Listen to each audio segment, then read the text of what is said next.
They said the child was born under a moon that refused to shine. No one spoke his name that night, and no one ever would again. The wind that moved through the valley carried no warmth, only whispers. Whispers about the girl, her swollen belly, and the faces that turned away when she passed. She was 17. Her family, old blood from the Appalachians, lived on the same patch of land for over a century. The house, a rotting monument of their pride, sat deep in the hollow where the sun came late and left early. They said she never left the property. They said no man ever came near her. Yet when her belly began to grow, her father boarded up the windows, and her mother stopped going into town. No doctor was called. No church bells rang. Just the sound of something old, older than sin, stirring again in the roots of their family tree. When the baby came, there were no cries, no witnesses, only the creak of floorboards, the soft sobbing of a girl who knew she'd never be the same, and the low, guttural words of a father praying to a God who'd already turned his back. Weeks later, a hunter found her wandering by the creek, barefoot, eyes vacant. She was covered in blood that wasn't her own. When they asked her where the child was, she just said one thing over and over: "He's home now." They never found the baby. But years later, when the house was finally condemned, someone discovered something beneath the floorboards. A tiny bed made of sticks and bones. And in that bed, something small, something human, something not quite right. What you're about to hear isn't folklore. It's a family record, one that was never meant to leave the county, a history written in secrecy, silence, and blood.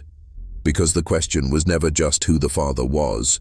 The real question was what the father was. And if you follow the trail long enough, you'll see. The blood never left that valley. It just learned how to hide. The family name was Crowder. You won't find them in most records, not anymore.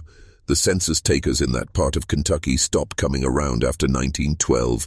The locals said it wasn't worth the trouble, that the Crowders kept to their own. But the truth is darker than isolation. The truth is that the Crowders were protecting something, or hiding from it. Old county archives show the first Crowder to settle there was a man named Elias in 1837. He came from Virginia with a wife who was said to be his cousin. Back then it wasn't rare. Bloodlines were mixed to keep land, to keep names pure. But with the Crowders, it wasn't just pride. It was obsession. Elias wrote letters, the kind that were never meant to be read by anyone outside the family. I've seen one of them. It was found in the attic of the old courthouse before the fire. He wrote, "The Lord made the first man from dust, but our blood, it carries something older. It carries memory." Over the next century, generation after generation of Crowders lived and died on that land, marrying within the family, birthing children who didn't always come out right, blind eyes, extra fingers, voices that echoed wrong when they cried. Local doctors said it was just bad luck, bad genetics. But the Crowders didn't believe in luck. They believed it was a sign, a continuation of something sacred, something they called the line. By 1940, there were only 8 of them left. They barely spoke to outsiders. Their crops failed. Their livestock died without wounds. People said the ground itself was turning against them, and still, the family refused to leave. They dug deeper, both into the earth and into their own blood. That's when the journals stopped. No more records, no photos, no graves, just silence. Until the girl was born in 1987, the last Crowder by name. Her mother was already gone. Her father was a recluse, half mad, said to wander the woods at night, whispering to the trees. The neighbors called her the Crowder girl. She was pale, quiet, always watching. And when she turned 17, the old house woke up again.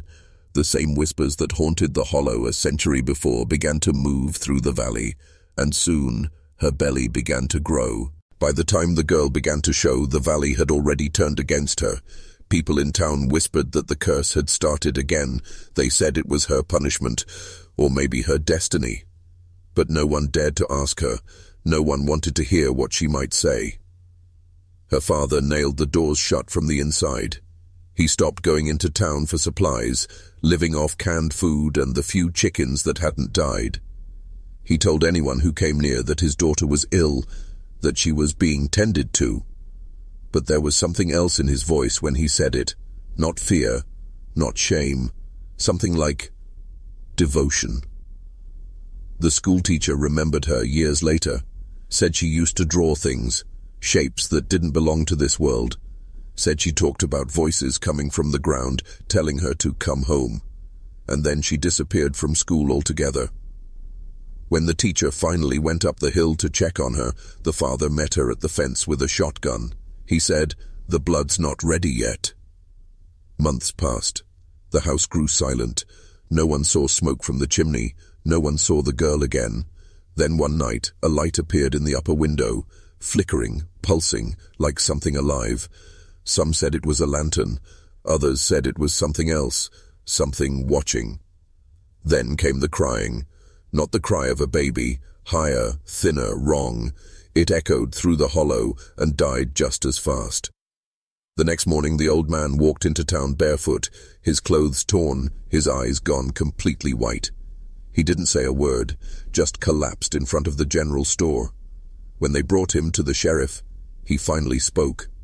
He said, "It's done, but it ain't right." They found the girl days later by the river, her dress torn, her hands trembling like leaves. She wouldn't look anyone in the eye. She said the child was safe, that he belonged to the land now. And when the sheriff asked her who the father was, she smiled, that hollow, broken kind of smile that doesn't come from madness but from knowing something no one else ever should, and whispered, "He's always been here."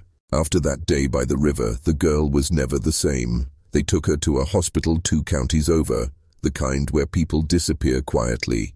The doctors wrote that her body had healed, but her mind had fractured. She never spoke again, just stared at the corner of the room, humming a tune no one could recognize. They said she drew symbols on the walls with her own blood, circular, almost like family crests, but older, much older. Her father didn't survive the winter. They buried him in the frozen ground behind the house, though the preacher refused to say any words. The house stood empty after that. Locals said you could still hear things moving inside, whispers that shifted with the wind, footsteps where no one walked. Then came the flood of '93. It tore through the valley, washing away fences, barns, and half the Crowder property. When the water receded, the county sent surveyors to assess the damage. That's when they found the cellar, a room that didn't appear on any blueprint. Behind a false wall, buried deep beneath the foundation, there were shelves filled with jars, each one labeled with a date, a name, and a single drop of dried blood. At the center of the room stood a cradle, handmade, old. Inside it was a single photograph, faded, half-burnt. It showed the girl as a child, standing between her parents. But behind them, in the shadows, there was another figure, too tall, too thin. Its face smudged, as if the photo itself refused to hold its shape. The county sealed the property, called it a biohazard site. No one was allowed in again, but one of the surveyors kept something. He shouldn't have, but he did. A small leather book, warped with moisture, the last of the Crowder journals. Inside were only a few entries written in the father's hand. The final one was dated 2 days before the birth. It read, "The child will come soon. The blood will remember its beginning. We will not need outsiders anymore. The line is whole again." That was the last record anyone ever found. And yet, in the years that followed, there were stories of a boy seen wandering near the old creek, pale, silent, always barefoot. They said animals followed him, and that wherever he walked, the ground grew cold. No one ever caught him. But the old families in the county began to move away, as if something unseen had started waking again. By 2019, the story had all but disappeared. The county records were missing. The property was fenced off and listed as private conservation land. Officially, there was nothing left to find. But a small group of amateur historians didn't believe that. They called themselves Eyes of the Past, and they wanted proof. They went into the valley one autumn night, 5 of them, carrying cameras and recorders. They thought they were documenting folklore. What they found was something much older. The footage, what survived of it, was never released publicly. Only one member of the group made it back. A woman named Leah Morgan. She wouldn't speak about what she saw for years. When she finally did, her hands shook the entire time. She said the forest changed while they were in it. That the trees began to move, not with the wind, but like something beneath the soil was breathing. They found the old Crowder house still standing, rotting, half collapsed but intact. Inside there were carvings on the walls, symbols that matched the ones the girl had drawn in the hospital. Circles, spirals, eyes without pupils. In the basement, they found something stranger. A pool of standing water, still and black, though the ground above was dry. In that reflection, Leah said she saw faces, dozens of them, all with the same pale eyes, and behind them the shape of a child, small, thin, grinning. When she turned to run, the others were gone. No sound, no footprints, just gone. She woke up miles away at dawn, by the river where they'd once found the girl. Her camera was broken, her clothes were soaked. On her wrist was a mark, 3 circles burned into her skin, like a brand. A month later, the forest caught fire. No lightning, no storm, just flames, fast and furious, as if the earth itself wanted to erase what was left. It burned for 3 days, and when it was over, the valley were as ash. But they say fire doesn't destroy blood, it only purifies it. Leah moved away soon after, but every year, on the same night she entered that forest, her neighbors say they hear a child laughing outside her house, just one laugh, short and sharp, and each year it sounds a little closer. Decades passed, and the Crowder name became nothing more than a whisper, a story you told to scare your children away from the woods.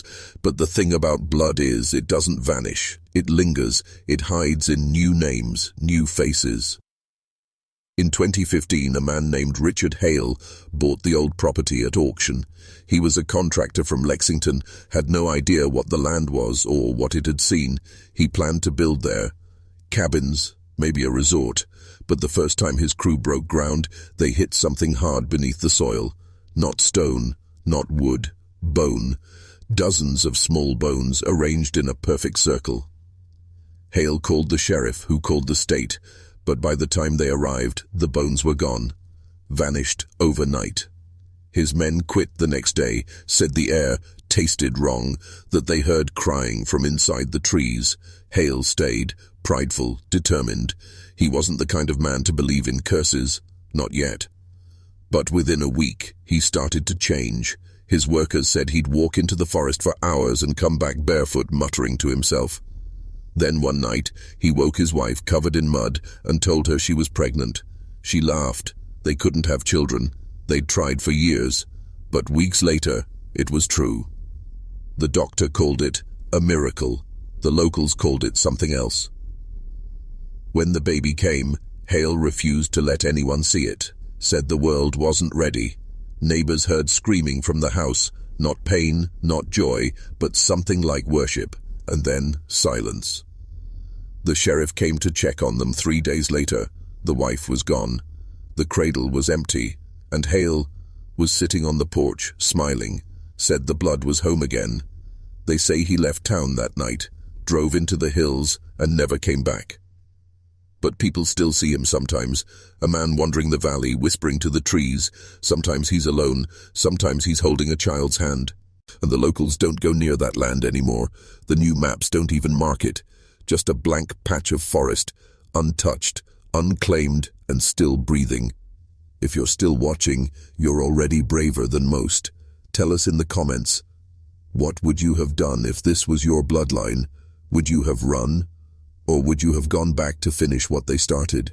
Because maybe the Crowders weren't cursed, maybe they were chosen, and maybe the blood isn't done choosing.